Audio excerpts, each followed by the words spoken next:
Buenos días. Es un placer para mí participar una vez más en este encuentro, en uno de los eventos que usualmente me topaba con Ernesto Silva y que obviamente muy merecido el homenaje que le acaba de rendir Federico por todo su aporte al país. Y además también, bueno, volver a encontrarme entonces ahora con Federico, un viejo amigo, quien fue muy gentil conmigo y no me hizo ninguna broma de fútbol. Así que la verdad que recibo mucha y ya estoy preparado.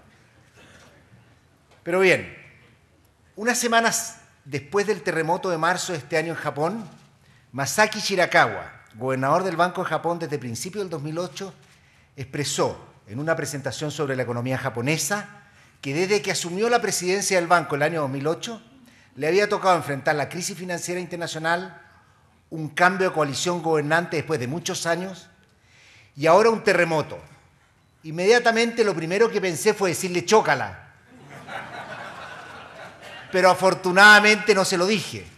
No fue por pudor, sino que fue porque no sabía cómo se decía chócala.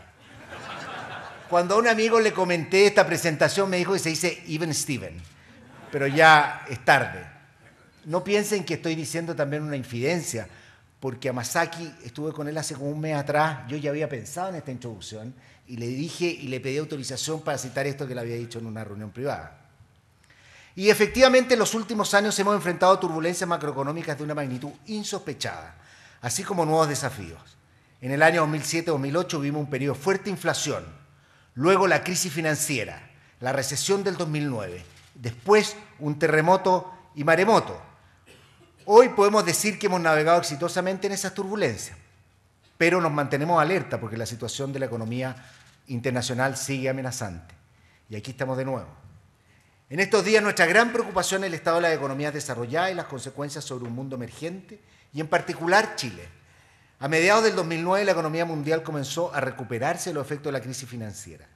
Sin embargo, la recuperación que traía la economía, como podemos ver aquí, era a dos velocidades. La economía emergente creciendo con fuerza, tenían que manejar riesgos de presiones inflacionarias, un rápido crecimiento del crédito. En cambio, la recuperación de las economías desarrolladas, como vemos en la línea roja, ¿no es cierto?, se estaba dando con lentitud. Desde mediados del año pasado, en nuestros informes de estabilidad financiera y de política monetaria en el banco, decíamos que aún quedaban muchos riesgos pendientes. En particular, el riesgo de que el crecimiento en Estados Unidos se debilitara y que la crisis de deuda soberana en Europa se extendiera desde las economías periféricas a otros países de esa región. Y con el correr de los meses, estos riesgos se han ido tornando en realidad. La crisis que comenzó el 2008 aún no ha terminado. Aunque en un principio las políticas aplicadas en el mundo fueron exitosas en contener los daños inmediatos y evitar una depresión, aún hay muchos temas pendientes para dejarla definitivamente atrás. Uno de estos temas es la frágil situación financiera de estados, bancos y hogares en varios países desarrollados. En Chile y en la gran mayoría de la economía emergente hemos sido testigos inocentes de esta crisis. Ella nos ha impuesto nuevos retos al manejo de políticas monetarias y financieras para minimizar el impacto de las turbulencias externas. La experiencia del 2008 y 2009, y tal como lo decía Andrés, nos dejó enseñanzas para el manejo de nuestras políticas. Pero lo más importante, nos dejó la convicción, no solo a los responsables de política, sino también al público en general, de que tenemos capacidad para mitigar los efectos adversos del escenario externo. No podemos evitar lo que pasa en el mundo, pero sí podemos mitigar sus efectos. El esquema de política macroeconómica chileno se basa en algunos principios que es muy importante cuidar. Primero, una política fiscal seria y predecible. La mantención de una regla presupuestaria basada en el balance estructural que permite aislar el gasto público de los ciclos económicos y además darle capacidad de apoyar el gasto interno cuando se necesita es altamente beneficiosa. Un segundo pilar es nuestra alta apertura financiera y comercial. Se podría pensar que ser una economía tan abierta nos expone mucho más a los shocks externos, pero eso nos permite también diversificar riesgos, nos da flexibilidad y nos facilita búsqueda de nuevos mercados y oportunidades. De hecho, en el pasado fuimos una economía mucho más cerrada y éramos mucho más vulnerables a los shocks externos. En esa época, cuando había una caída del precio del cobre, normalmente teníamos recesiones, y cuando había alzas teníamos boom muy elevados. Hoy día nosotros hemos visto en la última década cómo tuvimos un precio del cobre bajísimo y nuestra economía logró crecer, ¿no es cierto?, a principios de los 2000 con precios del cobre bajo $1. Hoy día, con precios del cobre muy altos, nuestra economía no tiene ese boom que después son seguidos por desaceleraciones muy fuertes. Y eso tiene que ver con el marco de políticas. El tercer pilar es la solidez y regulación de nuestro sistema financiero. Durante la crisis demostró mucho valor este sistema. La regulación ha permitido el desarrollo de una banca prudente y que no está comprometida en operaciones altamente riesgosas o instrumentos tóxicos. Por suerte que hay áreas en que avanzar y es evidente que se debe fortalecer la protección del cliente financiero. Todos los esfuerzos en esa dirección son bienvenidos, en la medida que obviamente sean coherentes con la mantención de un sistema financiero sólido y estable. Siempre vale la pena recordar que en Estados Unidos, entre sus orígenes, la crisis tuvo un objetivo noble y por clientes. El objetivo era aumentar el acceso a la vivienda propia de muchos consumidores de escasos recursos. Muchos hogares que no tenían vivienda podían acceder. ¿Cuál fue el problema? Que se le prestó a gente a la que no se le debiera haber prestado, basado en una trayectoria al alza del precio de las viviendas que finalmente fue insostenible y sin duda hizo colapsar al sistema financiero. En Chile, la reciente creación de un Comité de Estabilidad Financiera es un paso que debiera contribuir a evitar que este tipo de hechos se produzcan, en la medida que las regulaciones y las modernizaciones se les dé una visión sistémica y cómo engarzan en todo el sistema de tener un sistema financiero sólido. Finalmente está la conducción de la política monetaria, basada en un esquema de metas de inflación con un tipo de cambio flexible. Esto permite que la política monetaria se maneje de forma transparente y con un objetivo que es conocido por todos. El banco toma sus decisiones cautelando que la inflación se ubique en 3% en un horizonte de 2 años. Mantener credibilidad sobre este objetivo es clave para que la política monetaria sea una herramienta efectiva y no solo logre que la inflación sea baja y estable, sino que también esto permite reducir la volatilidad del producto y del empleo. A continuación me gustaría revisar algunos de los eventos macroeconómicos del último tiempo y cuáles son sus implicancias para la política monetaria. En la primera parte de la década pasada vivimos de relativa tranquilidad en el ámbito macroeconómico. La inflación se moderó en gran parte del mundo y las economías retomaron tasas de crecimiento de tendencia. Hubo tensiones puntuales en algunas economías de la región, una recesión moderada en Estados Unidos como consecuencia del reventón de la burbuja tecnológica, pero en general, mirado desde hoy día, fueron años de calma. Sin embargo, hacia el 2007 y 2008 sufrimos, como se puede ver aquí, un inusual shock de precios de alimentos y del petróleo, que generó un aumento significativo de la inflación en todo el mundo. En el lado izquierdo nosotros vemos cómo la inflación en todo el mundo durante el año 2008 subió con bastante fuerza como consecuencia, parte muy importante, del aumento sustancial del precio de los alimentos y del precio del petróleo. En Chile, en un principio, este shock solo se manifestó en la inflación de alimentos y combustible, puesto que la inflación subyacente se mantenía contenida. Si vemos nosotros aquí lo que pasaba a principios del año 2008, nosotros vemos que a principios del año 2008 la inflación, excluyendo alimentos y energía, estaba en torno a 3%, pero el IPC total era muy alto y eso era producto de que era puro alimentos y energía. Lo que ocurre es que después empieza un proceso de propagación muy importante hacia los componentes no alimentos y energía. El banco endureció la política monetaria, pero hubo un inusual traspaso de inflación de alimentos y combustible al resto de los precios que generó desviaciones muy significativas respecto de nuestra meta. Diversas razones explican la inusual propagación de este shock inflacionario hacia el resto de los precios. La economía operaba con holgura de capacidad escasa, incluso negativas. A la presión de costos que esto generaba se sumó el mayor precio del petróleo en los costos de electricidad. Como podemos ver aquí, nosotros tuvieron un pic, ¿no es cierto?, el precio de la electricidad durante el año 2008. Por otro lado, a medida que se incubaba la crisis, el tipo de cambio se depreciaba. Finalmente, los incrementos de precio comenzaron a retroalimentarse en la expectativa inflacionaria, lo que sin duda ha sido mucho más complejo el fenómeno inflacionario. No solo los precios estaban subiendo hoy, sino que las expectativas de que siguieran subiendo empezaron a aumentar. Y ante el recrudecimiento de la inflación, aceleramos el alza de aumento de la tasa. Entre junio y septiembre del 2008, la tasa aumentó 200 puntos base. En septiembre del 2008, pocos días antes de la quiebra de Lehman Brothers, cuando pensábamos que seguiríamos subiendo la tasa de interés para devolver la inflación a su meta, y eso dijimos en el Congreso en nuestro informe de política monetaria, vino la debacle de Lehman Brothers y el mundo se encaminó con mucha rapidez a una recesión. La incertidumbre y el temor se apoderaron de los inversionistas, consumidores y empresarios. Yo siempre pregunto simplemente retrotraernos a lo que era el último trimestre del 2008 y el primer trimestre del 2009, de lo único que se hablaba era de la crisis y de dónde íbamos a terminar por la extrema incertidumbre y temores que existían. Los consumidores postergaron gastos, las empresas suspendieron proyectos y redujeron inventario, la producción industrial colapsó, la demanda se desplomó, los precios de las materias primas cayeron con fuerza y de ahí siguió la recesión global a la cual Chile no escapó. Aquí nosotros vemos la evolución de Chile, de la demanda, del PIB y la evolución del PIB en el mundo. En Chile la caída del PIB, que son las barras, es sin duda menor que lo que pasa en el mundo, pero hubo una muy fuerte caída de la demanda.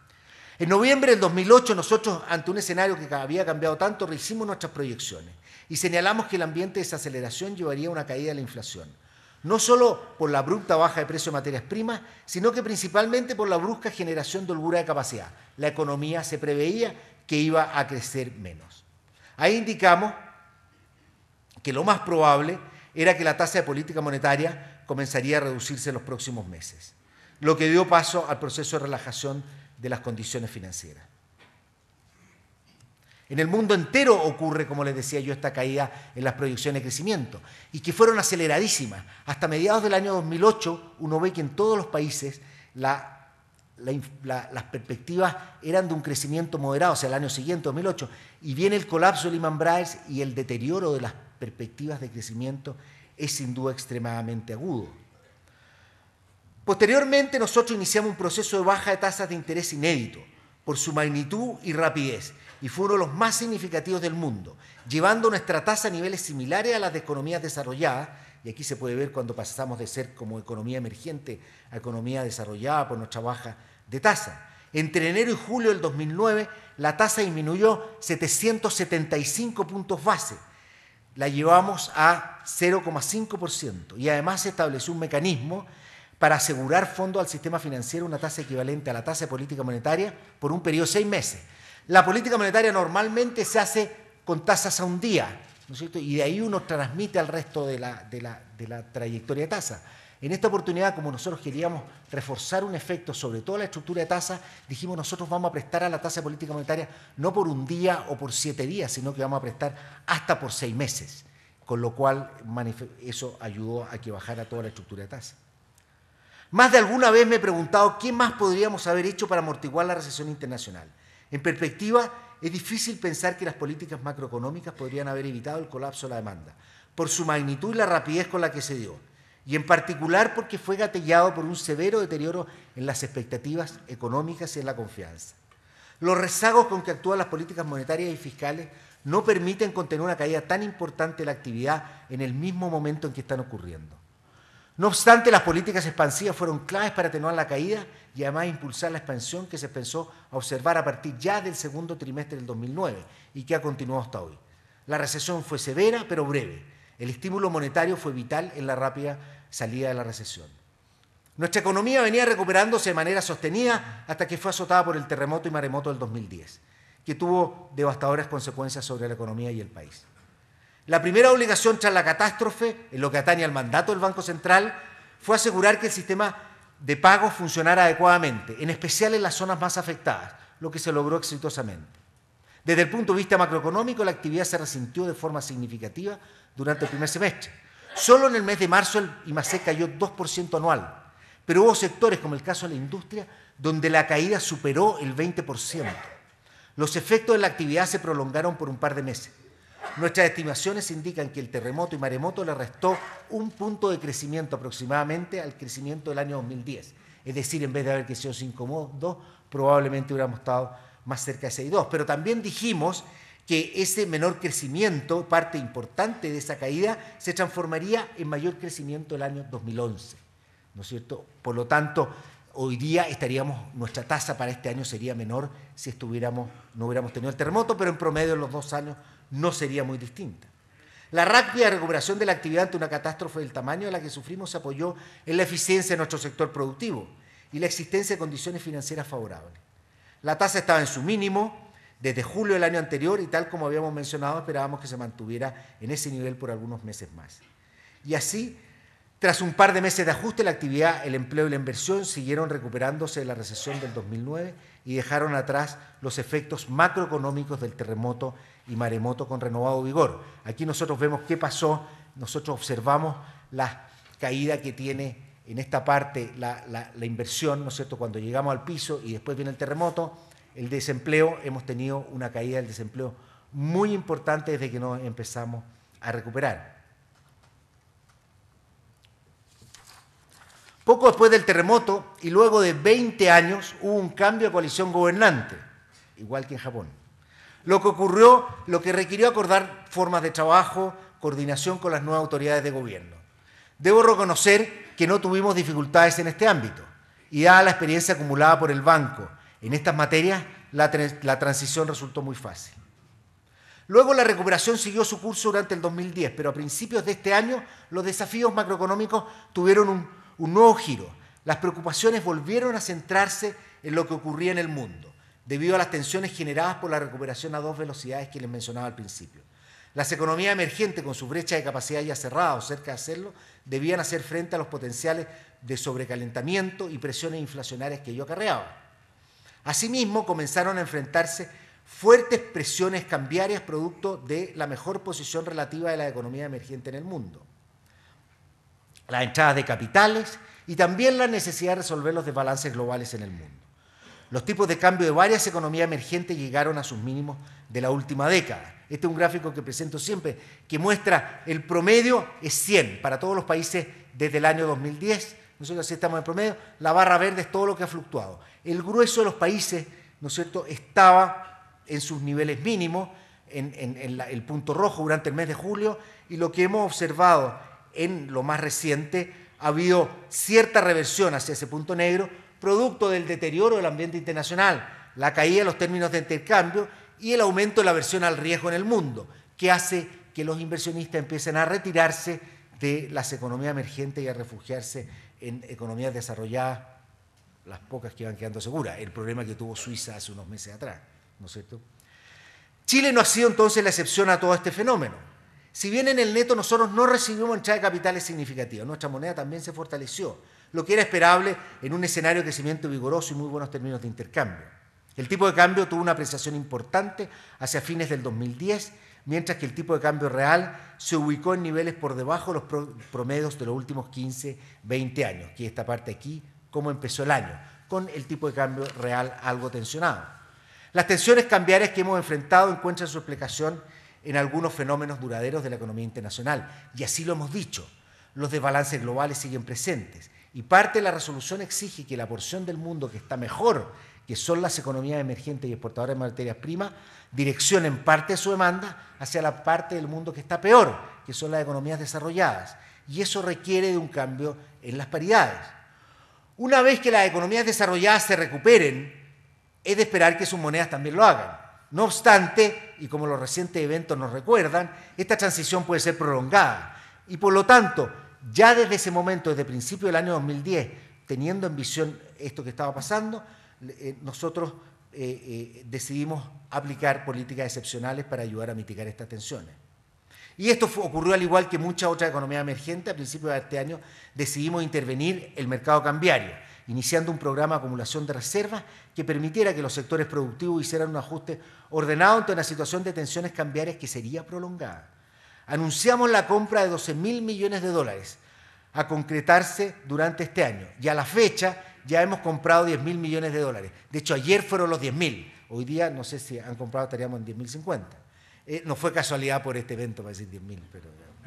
Esta intervención la hemos hecho de forma no discrecional y esterilizada. Es decir, los pesos que emitimos al comprar, ¿no es cierto?, los dólares, los retiramos por la vía de deuda. De así mantenemos intacta la capacidad de hacer política monetaria y poder fijar la tasa de interés. Y también evitamos ser nosotros mismos una fuente de volatilidad y especulación. Es importante destacar que esta compra de reservas no solo tiene un objetivo de atenuar las tensiones cambiarias, sino que también fortalece nuestra posición de liquidez internacional. La evidencia muestra que una sólida posición de reservas internacionales ayuda a proteger a la economía de los efectos adversos de los shocks financieros externos. El nivel de reservas que perseguimos con este programa nos pone en un muy buen pie ante un escenario de deterioro global más pronunciado. Como ya lo mencioné también a comienzos de año, el escenario económico tuvo cambios importantes. El aumento del precio de las materias primas y el cierre de brecha de capacidad, o sea, estábamos mucho más cerca del pleno empleo, avivaron los temores de un rebrote inflacionario similar al del 2007-2008, en especial cuando las materias primas venían subiendo con bastante fuerza.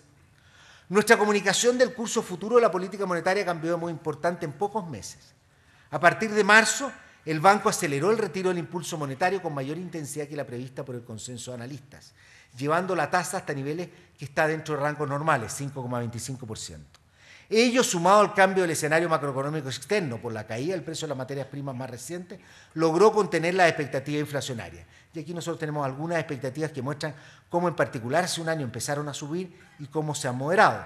Si a mediados de año esperábamos que la inflación se ubicara cerca de 4% durante gran parte del segundo semestre, los datos han mostrado una inflación oscilando en torno a 3%.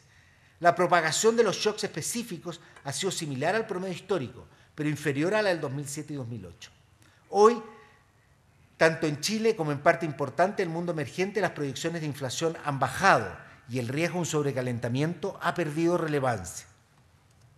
Estas son las proyecciones en particular. Para este año uno ve la parte final, que las proyecciones de inflación empiezan a caer. Hacia el próximo año se estabilizan en niveles más bajos. Se supone que los bancos centrales logran hacia el mediano plazo estabilizar la inflación, pero las proyecciones hacia ahora han caído, producto de la aceleración, caída de materia prima y el hecho también que muchos bancos centrales han estado ajustando la política monetaria.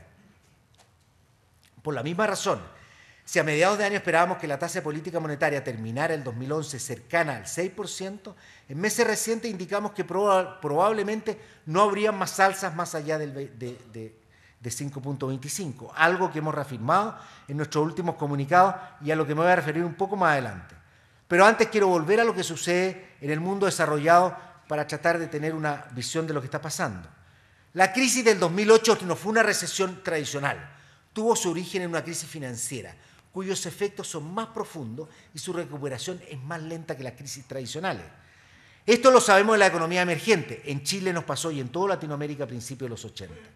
Los episodios de estrés financiero de las últimas semanas se enmarcan dentro de una creciente incertidumbre sobre la fortaleza de la recuperación en el mundo desarrollado. En este contexto, hubo dos fenómenos que gatillaron la actual situación de fragilidad. Primero, entre julio y agosto fuimos testigos de la discusión en el Congreso estadounidense sobre el aumento del límite de endeudamiento fiscal, lo que ilustra las dificultades del sistema político estadounidense para abordar los problemas que enfrentan en este ámbito, a lo que se sumó también la rebaja de la clasificación de su deuda soberana. En segundo lugar, en Europa los problemas de deuda soberana en los países periféricos, en particular el caso de Grecia, se extendieron a países centrales de la región como España e Italia. A partir de principios de agosto se empieza a contaminar el resto de Europa con los riesgos y los temores de la periferia. En Estados Unidos el foco de la discusión se movió hacia el estado de su economía y la posibilidad de una nueva recesión. Los elevados niveles de deuda de hogares, las dificultades para resolver el problema inmobiliario siguen presentes y probablemente tardarán bastante tiempo en resolverse. Y como hemos visto, siguen debilidades y los datos muestran que siguen las debilidades en el mercado inmobiliario, en la capacidad de pago de los hogares. El mercado laboral no logra repuntar. El Banco Central y la autoridad fiscal, al igual que en otras economías desarrolladas, no cuenta con espacio para nuevas medidas de estímulo que compensen la debilidad de la demanda privada. Estados Unidos es un caso que está con su tasa en su mínimo histórico, en su mínimo posible. Ellos la declaran entre 0 y 0,25. Tiene un elevado nivel de deuda, lo cual obviamente le cuesta mucho, no tiene instrumentos para seguir realizando expansión. Y estoy cierto que Nicolás nos va a dar una excelente presentación de lo que está pasando en el mundo desarrollado. La Reserva Federal anunció la mantención de su tasa al menos hasta mediados del 2013 y además también la compra de bonos de largo plazo financiado con la venta de papeles de corto plazo, conocido como la operación Twist, ¿no es cierto? Por el twist, este baile que se bailaba en el pasado, ¿no es cierto? Lo que ellos hacen es, emitiendo bonos de corto plazo, comprar bonos de largo plazo con el propósito de bajar las tasas largas. Dado que la Reserva federal tiene ya la tasa en su mínimo y la economía requiere mayor impulso monetario, esta medida lo que quiere es aplanar la estructura de tasa. Estimaciones de la propia Fed indican que su efecto es similar a una baja de tasa de 50 puntos base de su política monetaria. Sin duda es un esfuerzo en la dirección correcta, pero de efecto limitado, dada la debilidad de la situación económica. Los problemas de Europa son más graves y preocupantes por sus consecuencias no solo en la economía mundial, sino también en los mercados financieros. Es el centro de cualquier reunión sobre discusiones del actual estado de la economía mundial. Es prácticamente lo único que se habla. El serio problema de solvencia de un país, Grecia, probablemente otros también, pero Grecia, siendo una mínima fracción de la eurozona, se esparció a toda Europa con una gran crisis de confianza. En el lado izquierdo tenemos las primas por riesgo de los países periféricos, Irlanda, Portugal y Grecia. Grecia con niveles de 6.000 puntos base, esto es decir, se endeuda, ¿no es cierto?, a tasas sobre un bono seguro de 60 puntos más, o sea, nadie se endeuda a tasas de 60%. Pero también tenemos nosotros Irlanda, Portugal, con primas por riesgo muy altas, pero que también se contamina al resto de Europa. Nosotros vemos cómo están subiendo países todos con España, Francia, ¿no es cierto?, Italia, con primas por riesgo muy superiores a las de Chile, que también se han contaminado de esta situación. Hay un círculo vicioso entre debilidad de crecimiento, debilidad de cuentas fiscales y debilidad de los bancos. En la medida que hay una crisis de confianza, se les cobra más caro por endeudarse. Esto hace que sea más difícil servir la deuda. Esto retarda el crecimiento. No hay política fiscal y los bancos siguen débiles por tener instrumentos también más riesgosos. Y todo esto genera un círculo vicioso y una incapacidad de poder salir adelante en la economía europea. La crisis está en pleno desarrollo, su resolución es incierta. A diferencia de lo que se podría prever en la primera parte del año, el mercado no descarta una solución desordenada a los problemas de Grecia, la cual podría terminar en un default de deuda soberana.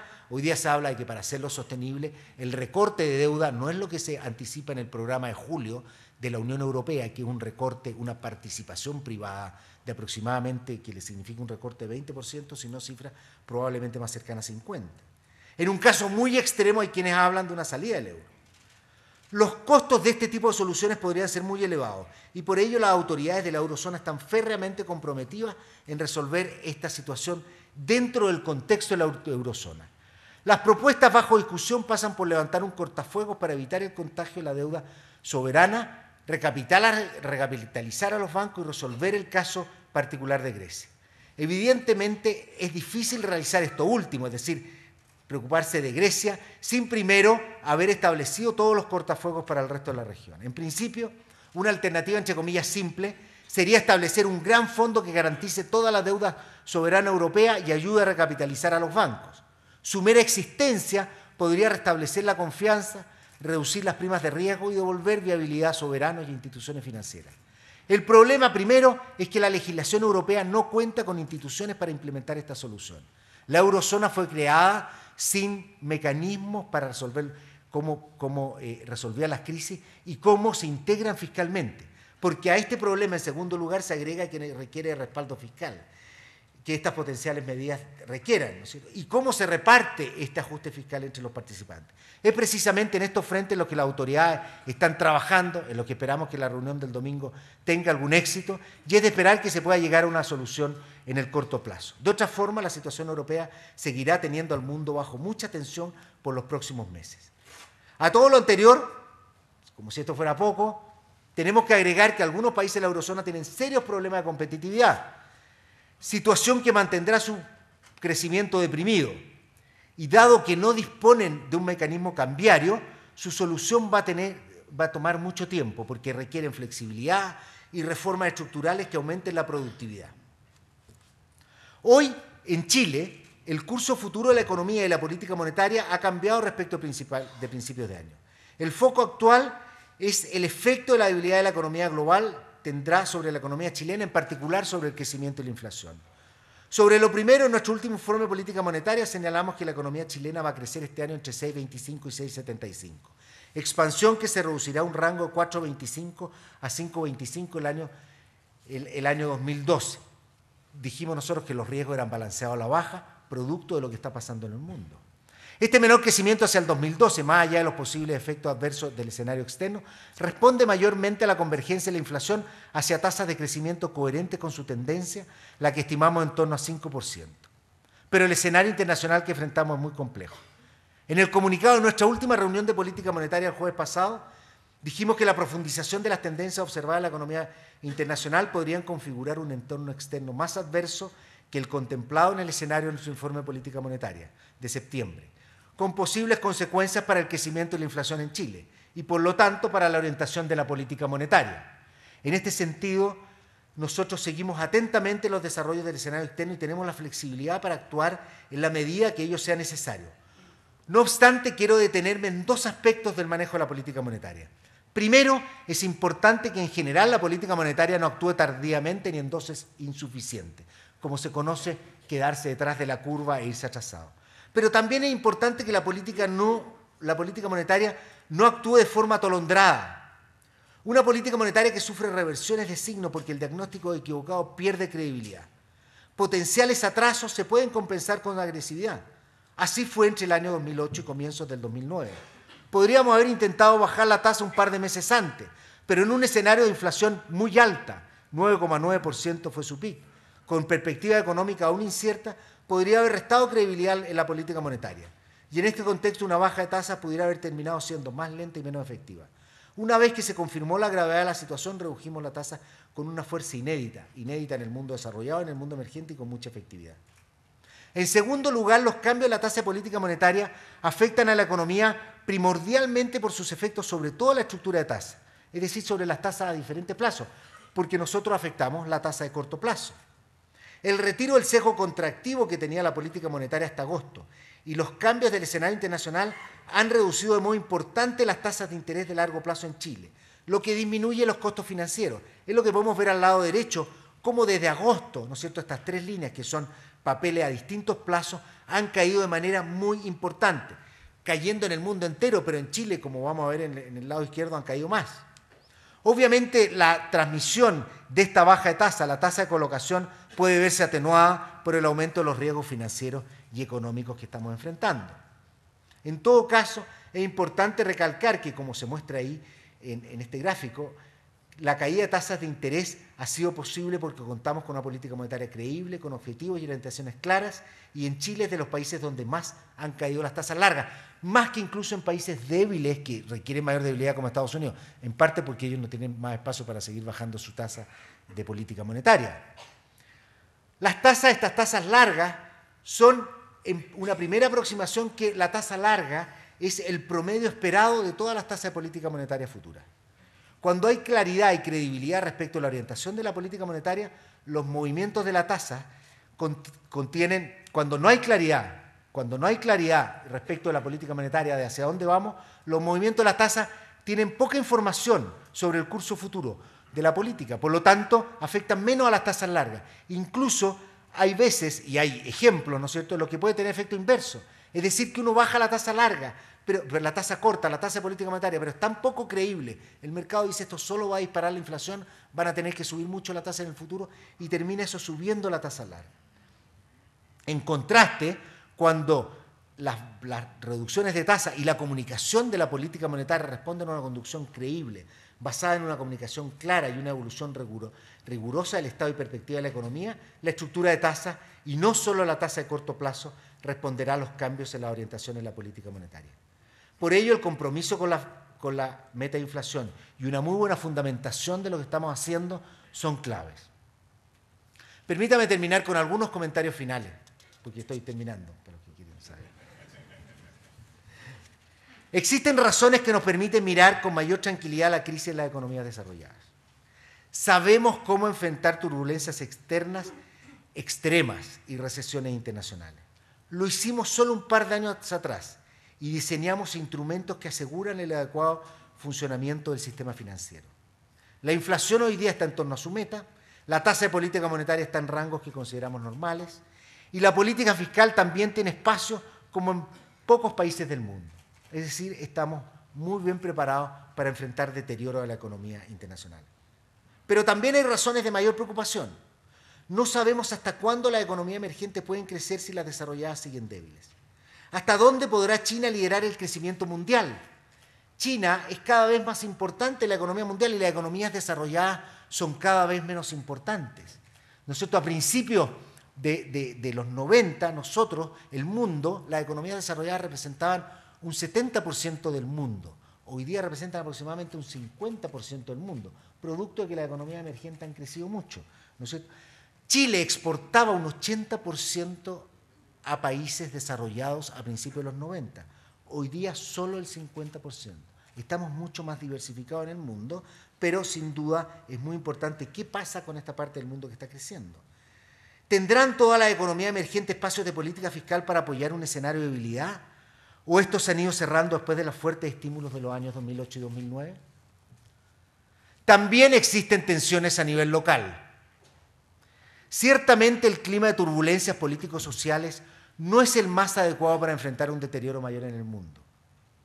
Por lo mismo, este escenario impone más que nunca el desafío de construir soluciones a los problemas específicos que tenemos de manera efectiva, pero siempre preservando la estabilidad macroeconómica y fortaleciendo nuestra capacidad de crecimiento. Aquí no solo importan las políticas específicas que apliquemos, sino también la forma en cómo somos capaces de solucionar nuestros problemas. Aunque a algunos les cueste reconocerlo, porque parece que hoy día lo que da popularidad es decir que todo está mal, nuestro país es ejemplar. En las últimas décadas, todos los chilenos hemos sido beneficiados de un avance que nunca antes se dio en nuestra historia. Y aunque hay bastante por hacer, somos un ejemplo para muchos países. En esta coyuntura debemos ser también ejemplares en resolver problemas urgentes y graves que debieran permitir seguir en la construcción de un país más próspero para todos. Muchas gracias.